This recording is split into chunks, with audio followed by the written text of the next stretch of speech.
letter.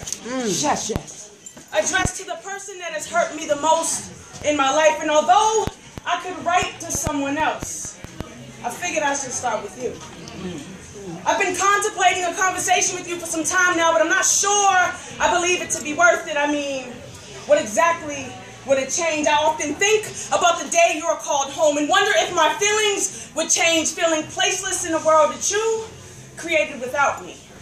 And I refuse to force myself into your space. I'd rather live within your inconsistencies than to believe in words of already broken promises that I'm sure you record and play back to me whenever guilt weighs heavy on your chest. I'm sure that you fear dying alone because burnt bridges aren't reconstructible and your heart resides back where you once called home, but your infidelities aren't welcome there. I'm sure you own the hate that rents space between the walls of your eldest daughter's mind, and although directed to me, she believed in lies because they were better than her truths. And yes, I blame you. See, you painted perfection with fairy tale fantasies, canvassing hearts that you didn't know what to do with. Selfishness seizing your fingertips every time you avoided a phone call, or when birthdays and holidays meant nothing at all without you.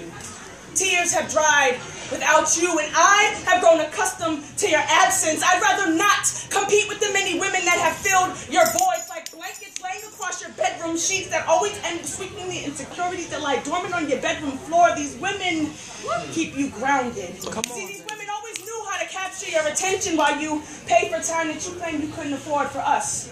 3 women, 1 man that learned how to be a father by doing everything that you didn't. 4 children, 2 of which seek comfort in unhealthy relationships with men because they are reminded of you. Their hands remind them of yours, so when they are beaten with I love yous, your daughters thank them for not leaving and find peace with healing palms rested on cold bathroom floors because feelings of pain are better than having nothing at all. Dad, I'd rather be without you. I'd rather live without you. I often think about the day you're called home and wonder if my feelings would change when cancer claims your soul and I'm left with pieces of you that remind me of how much I don't like puzzles. Pieces of you that are mirrored on the insides of my eyelids. So your reflection is visible every time my eyes are closed. Pieces like jagged edges from broken window panes, so when it rains, it pours like the tears that coated my face at 6 years old when I watched my mother cry for you. Every time you walked out that front door, my mother cried for you, and I was left picking her hands up off that cold bathroom floor so that I could replace them with mine. I watched her bleed from her eyes because her pain-filled tears were no longer enough to make her cry, so I tried,